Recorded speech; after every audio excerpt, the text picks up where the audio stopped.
Shalom, shalom, peuple de Dieu. Une fois de plus, soyez bénis au nom de Jésus de Nazareth. Ce matin encore, peuple de Dieu, ce matin encore, bien-aimé, je suis porteur d'une bonne nouvelle.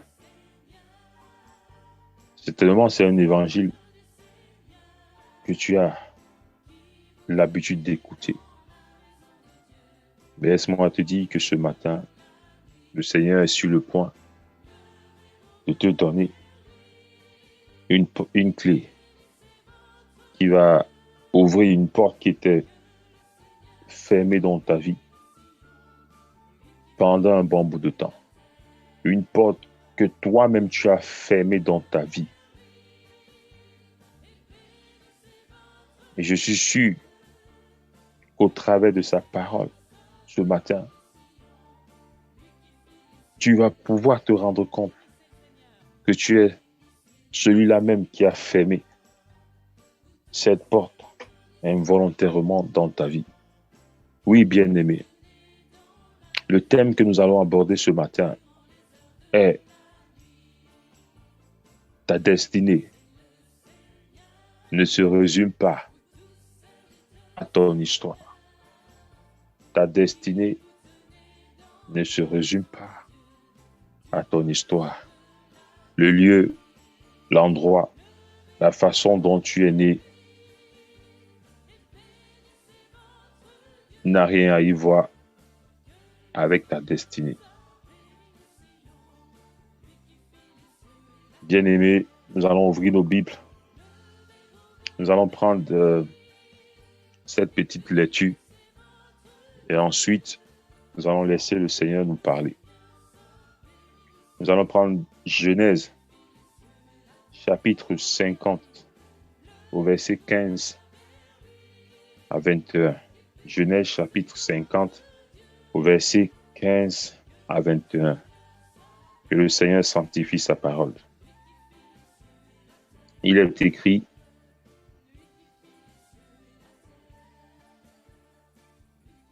quand les frères de Joseph virent que leur père était mort, ils dirent: si Joseph nous prenait en haine et nous rendait tout le mal que nous lui avons fait. Et il fit dire à Joseph: ton père a donné cet ordre avant de mourir. Vous parlerez ainsi à Joseph: oh, pardonne le crime de tes frères et leur péché, car ils t'ont fait du mal. Pardonne maintenant le péché des serviteurs de Dieu, de ton père. Joseph pleura en entendant ces paroles. Ses frères virent eux-mêmes prosternés devant lui et il dit: nous sommes tes serviteurs.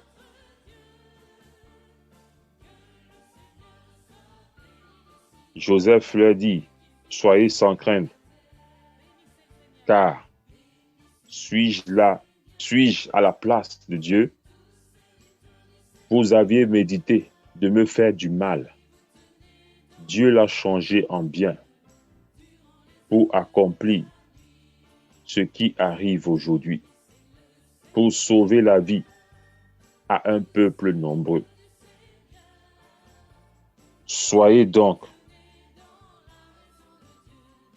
sans crainte. Je vous en retiendrai, vous et vos enfants. Et il les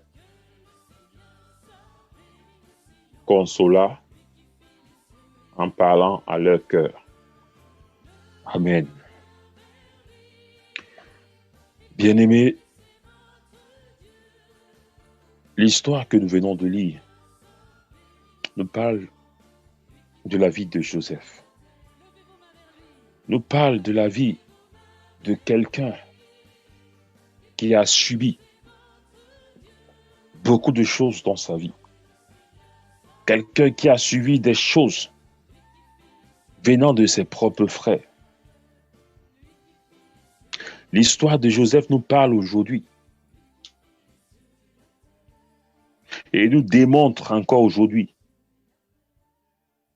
que notre destinée ne se limite pas à notre histoire, que notre destinée ne se résume pas à notre histoire. Joseph a été vendu comme un esclave en Égypte. Certainement, s'il fallait que sa destinée se résume à son histoire, Joseph était appelé à être serviteur en Égypte toute sa vie. Bien-aimé, il y a des choses que l'homme peut utiliser dans votre vie où il a l'impression qu'il est en train de vous faire du mal. Mais alors qu'il est en train d'ouvrir une autre porte, il est en train d'ouvrir une nouvelle porte dans ta vie, bien-aimé. Aujourd'hui, dans des familles, nous retrouvons encore ce genre de personnes qui sont des jaloux de la destinée. Nous retrouvons encore dans notre entourage ce genre de personnes qui sont des voleurs de la destinée. Nous retrouvons encore tout auprès de nous ceux-là qui aimeraient toujours ramener l'histoire de notre vie pour la comparer à notre destinée. Bien-aimé, je vais te dire quelque chose ce matin. L'homme ne peut pas aider Dieu. Aucune personne ne connaît les plans de Dieu. Dieu te connaît. Dieu connaît tous les projets qu'il a fait avec toi. La Bible dit que le Seigneur a des projets de bonheur avec nous et non des projets de malheur. Bien-aimé, ce matin, je viens te reconforter. Ce matin, je viens booster ta foi. Ce matin, je viens te rappeler que certaines personnes aujourd'hui se trouvent encore derrière la porte. Ce n'est pas parce que c'est un ennemi qui a fermé cette porte, mais c'est nous-mêmes qui avons fermé cette porte à cause de la limitation, à cause du regret de notre histoire, à cause de notre passé.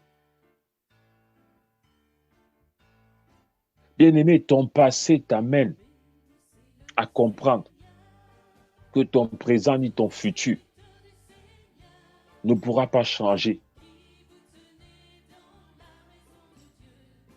Ton présent ou ton futur ne pourra pas être différent parce que tu continues à te rattacher sur ton passé. Aujourd'hui, nous trouvons encore des enfants, même après l'accouchement, même après qu'ils soient sortis dans le ventre de leur mère, ils sont toujours rattachés à ce cordon ombilical. Bien-aimé, le Seigneur a fait la part des choses. Tu es né. C'est le moment de couper ce cordon ombilical et de faire confiance à une seule personne qui est Dieu. Bien-aimé, ce matin,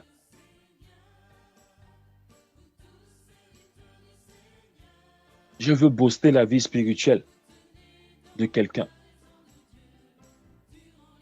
Je veux te redonner de l'énergie.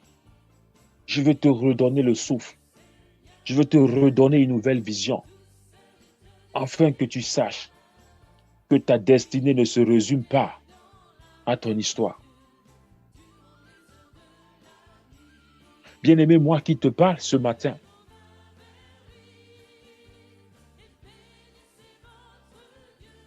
s'il fallait choisir des hommes qui devaient travailler pour le Seigneur, s'il fallait établir des hommes pour l'œuvre de Dieu, je serais l'une des dernières personnes que l'homme pouvait penser que je pourrais faire l'œuvre de Dieu. Je serais l'une des dernières personnes que l'homme pouvait avoir en pensée que je pourrais faire l'œuvre de Dieu. Bien-aimé, ma vie a toujours été difficile, que ce soit dans l'enfance. Je suis arrivé à un stade de ma vie, bien-aimé, où le diable a voulu m'imposer son rythme de vie. L'homme qui te parle aujourd'hui, si je voulais me rattacher à mon histoire, si je voulais me rattacher à mon enfance, bien-aimé, je ne serais pas en train de te parler. Étant tout petit, le diable a détecté ce que le Seigneur avait mis à moi. Le diable a voulu faire de moi un bossu. Le diable a voulu éteindre cette lumière que le Seigneur avait déposée en moi. Bien-aimé, je suis arrivé à un certain stade de ma vie où mes parents savaient que cet enfant n'était pas un enfant qui devait vivre.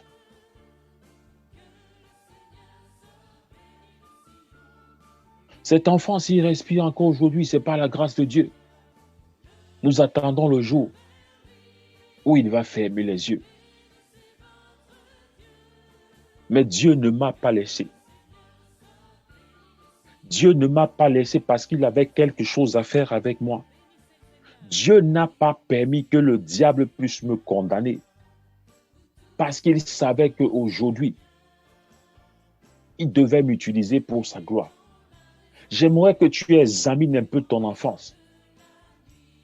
J'aimerais que tu regardes un peu ton enfance. Bien-aimé, à quel moment tu as su que le Seigneur avait mis ta main dans sa vie? À quel moment tu as su que le Seigneur avait étendu sa main dans ta vie? Bien-aimé, après cette phase de maladie, après cette phase de convalescence étant enfant, aujourd'hui, je fais pratiquement 1,83 m. L'ennemi n'avait pas prévu ça dans ses projets. Pendant que cette phase est passée, nous allons toujours constater que le diable continue à rôder.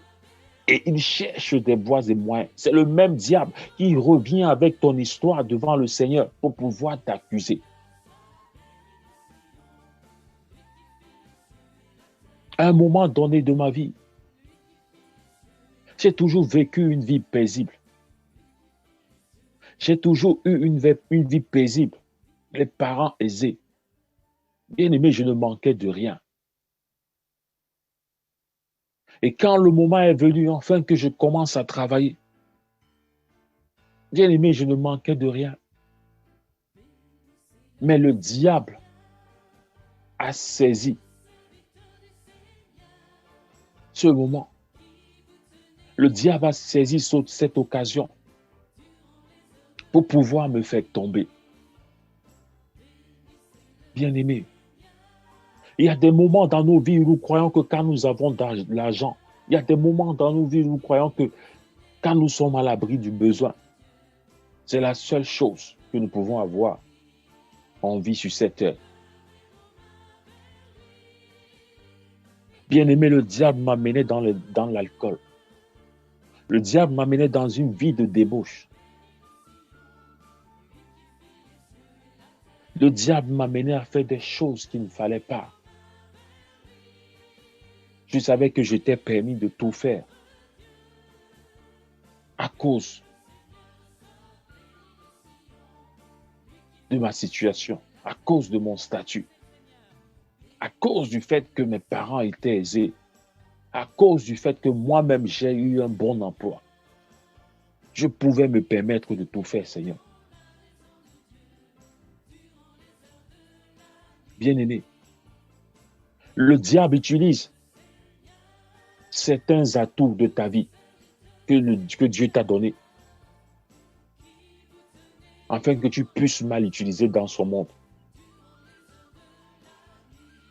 Mais le jour que le Seigneur m'a touché, le jour que le Seigneur m'a appelé, le jour que le Seigneur a dit stop,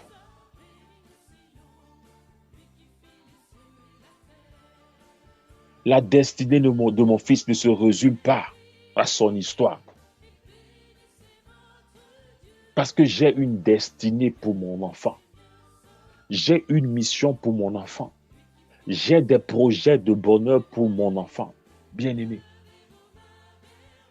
Je reconnais juste une seule chose. J'ai beau avoir d'argent. J'ai beau avoir des atouts pour ce monde. Mais il me manquait quelqu'un. Il me manquait quelque chose. Il me manquait Jésus de Nazareth que je n'avais pas dans ma vie. Bien-aimé, j'ai vu des gens s'en aller devant moi. J'ai vu des oncles, des tantes s'en aller devant moi. Si j'avais eu la grâce que j'ai aujourd'hui de connaître le Christ, je suis sûr que ces tantes, ces oncles, ces frères, ces sœurs qui sont partis en ce moment d'ignorance ne seraient pas partis dans ce genre de conditions.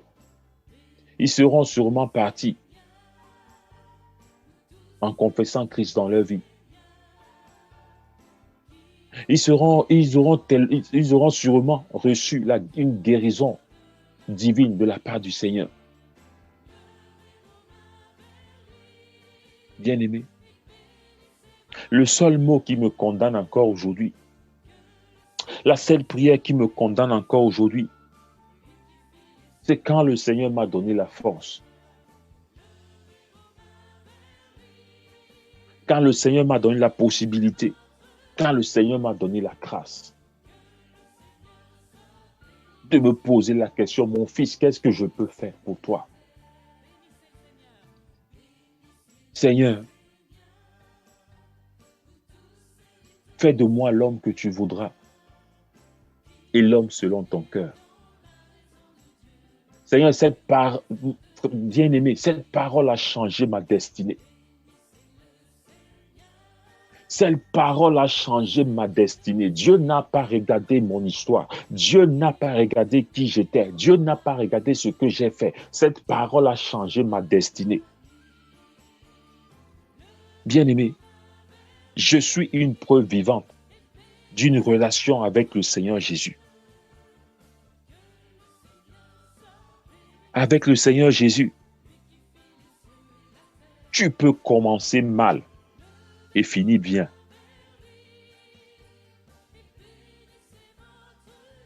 Car Jésus rachète véritablement les vies. Car Jésus restaure les vies. Car Jésus transforme des vies. Il est si merveilleux, bien-aimé. Je ne sais pas quelle est ton histoire ce matin. Je ne sais pas quelle est ton histoire ce matin, toi qui m'écoutes. Ou toi qui m'écouteras plus tard. Mais je veux que tu saches quelque chose ce matin, bien-aimé. Dieu te connaît. Dieu t'aime. Et il se sent concerné dans ta vie. Dieu m'a pris, moi cet enfant, que le diable voulait condamner avec une bosse sur le dos.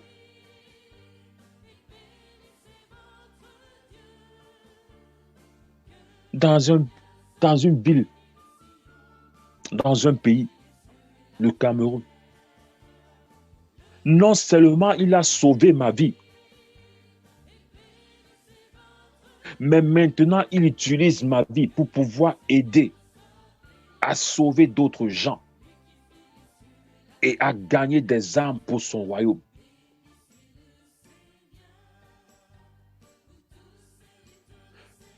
Tous les enfants, tous les hommes, toutes les femmes dans le monde entier qui le cherchent et qui n'arrivent pas à le trouver.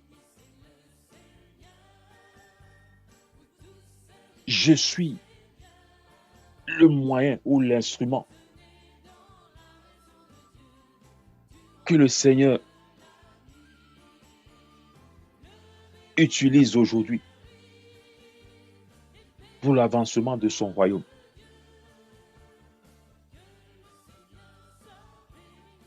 L'homme qui ne pouvait jamais imaginer qu'un jour, je serai en train de parler de Dieu. Je serai en train de parler de l'avancement du royaume de Dieu. J'étais ce genre de personne qui pouvait fabriquer du miel juste de ma propre bouche et qui le fait entendre à qui voulait l'entendre. J'étais ce genre de personne qui pouvait fabriquer de belles paroles douces.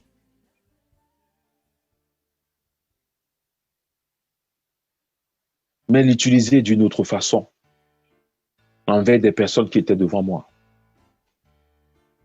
Mais aujourd'hui, le Seigneur utilise ses atouts. Le Seigneur utilise ce miel que je peux fabriquer de ma bouche, qu'il a remplacé par des paroles de feu, qu'il a remplacé par l'évangile du Seigneur Jésus, pour pouvoir toucher, pour pouvoir guérir, pour pouvoir sauver des vies.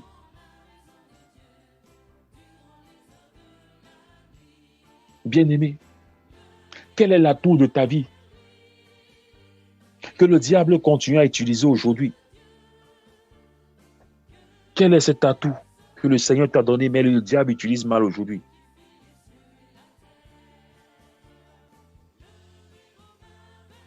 Le Seigneur a utilisé les mauvaises choses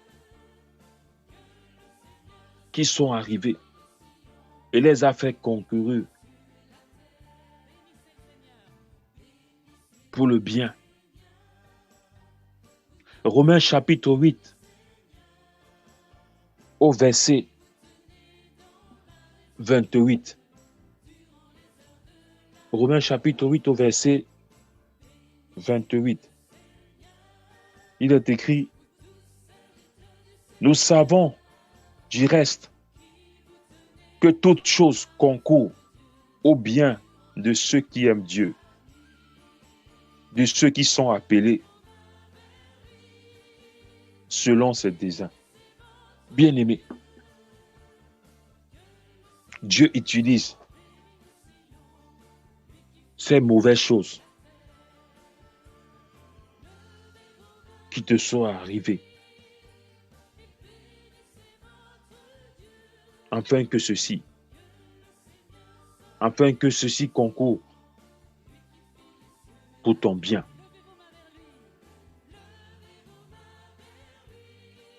Il a fait avec moi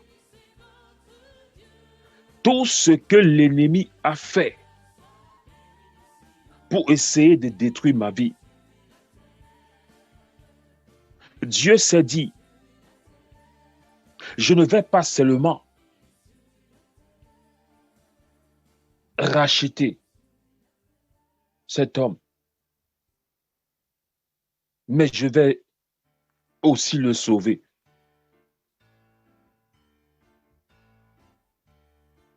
Mais je vais aussi le sauver. Je ne vais pas seulement le racheter, mais je vais aussi le sauver. Je vais également prendre des hommes et des femmes, des enfants dans tout le monde entier, que le diable a maltraité leur destinée, que le diable a imposé une autre destinée,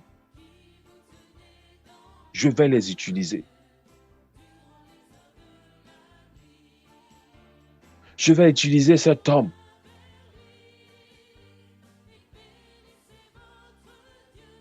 pour ouvrir les portes des prisons de ceux qui sont encore enfermés.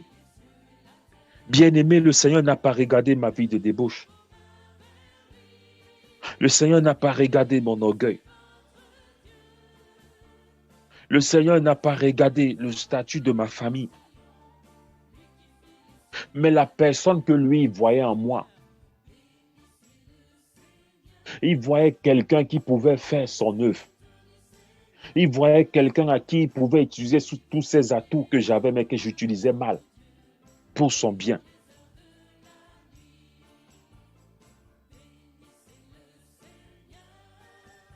C'est ce même garçon que le diable a voulu détruire, que je vais utiliser. Bien-aimé. Et à chaque moment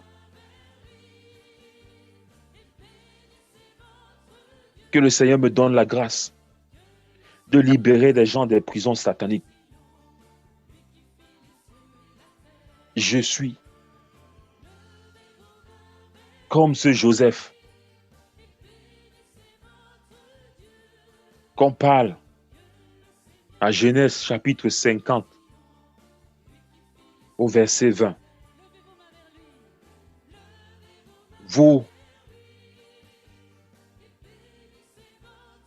Vous avez médité de me faire du mal. Dieu l'a changé à bien pour accomplir ce qui arrive aujourd'hui, pour sauver la vie à un peuple nombreux. Bien-aimé, oui. Je peux me permettre de dire à l'ennemi ce matin,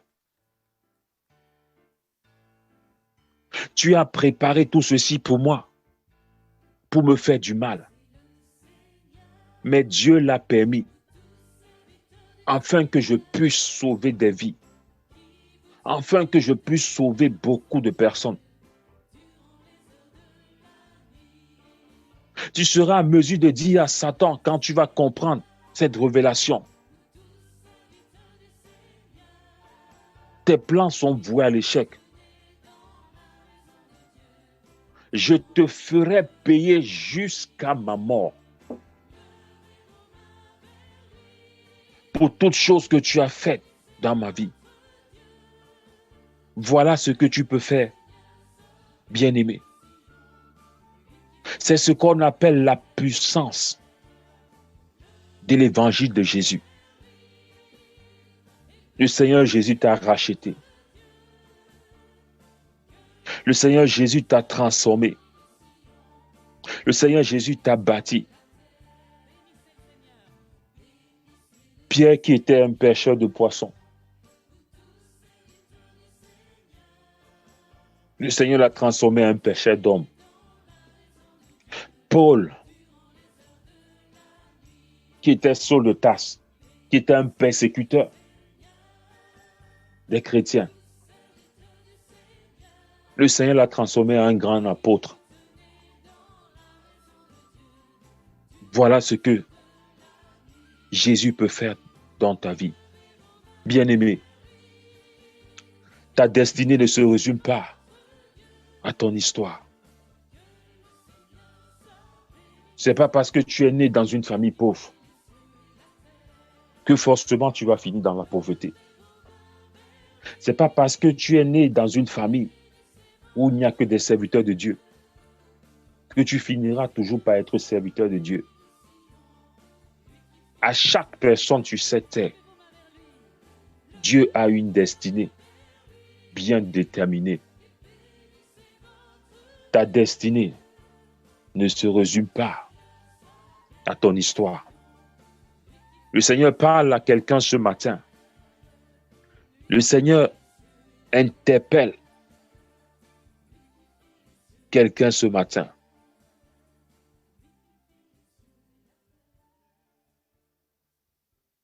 Jésus a fait de nous des plus que vainqueurs.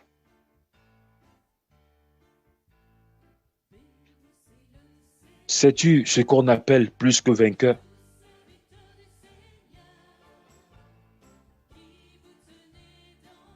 Quand on dit plus que vainqueur, c'est quand tu prends les choses que l'ennemi a voulu utiliser pour détourner ta vie.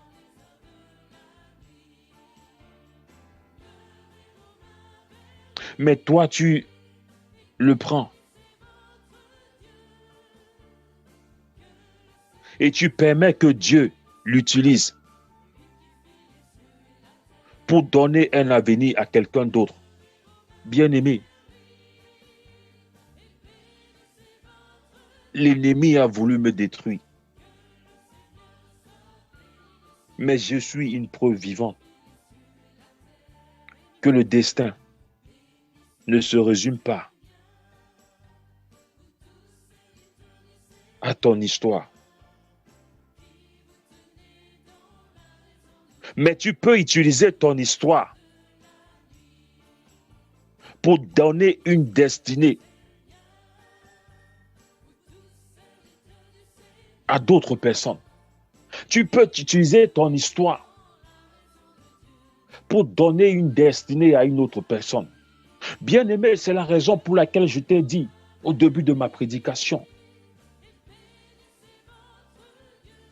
que je suis porteur d'une bonne nouvelle. Le Seigneur veut te rassurer. Le Seigneur veut te rassurer, bien-aimé. Ne te fie pas à ton histoire. Tu as une destinée. Tu as une destinée qui t'attend. Utilise ces mêmes choses que l'ennemi te fait utiliser mal. Utilise-le pour le bien. Utilise-le pour gagner des âmes au Seigneur. Utilise-le pour ramener des brebis égarées. Bien-aimés, tous ces gens que l'ennemi avait utilisé cet atout que le Seigneur m'a donné, transformer des paroles en miel de ma propre bouche. Aujourd'hui, par la grâce de Dieu, quand je cause avec cette personne, le langage a changé. Parce qu'ils ont vu la transformation, ils ont vu la main de Dieu dans ma vie. Le langage a changé, bien-aimé. Et ce langage est quitté du petit nom que quelqu'un pouvait t'appeler.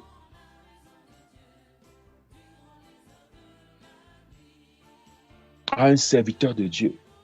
Quand tu parles à quelqu'un, quand tu t'adresses à une personne, la personne ne te parle plus en disant « Pierre, j'ai compris ». Mais il te dit « J'ai compris, homme de Dieu ». J'ai compris, homme de Dieu. Voilà une preuve vivante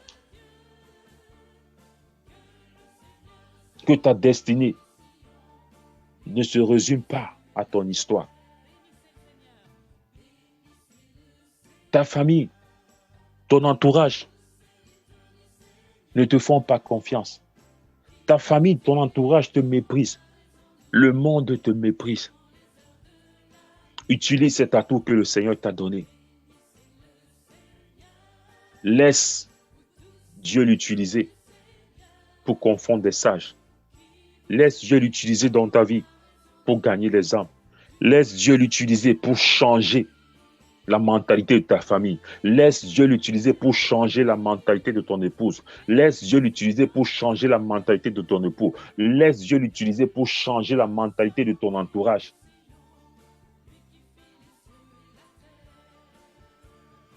Ta destinée ne se résume pas à ton histoire.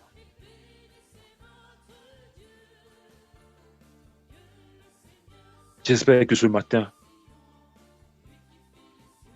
quelqu'un a écouté la voix du Seigneur. J'espère que ce matin, nous avons été interpellés par la voix du Seigneur. Peuple de Dieu, soyez bénis. Et je prie que cette parole tombe dans des cœurs fertiles. Même ceux qui viendront se connecter plus tard, même ceux qui vont écouter cette parole, Seigneur, je prie que cette parole les transforme. Que cette parole transforme les destinées, mais pas par rapport à leur histoire, comme tu l'as fait pour Joseph en Égypte. Quelqu'un qui était supposé être dans la servitude, mais que tu as élevé. Que tu as élevé dans la maison de Potiphar. Que tu as élevé dans une prison. Que tu as élevé dans toute l'Égypte comme gouverneur de l'Égypte. Seigneur, ce matin, fais-le dans la vie de ton peuple. Afin qu'ils ouvrent eux-mêmes cette porte qu'ils ont fermée. Merci Seigneur pour ta parole. Bénis ta parole maintenant et bénis également ton peuple. Au nom de Jésus. Peuple de Dieu, soyez bénis au nom de Jésus de Nazareth.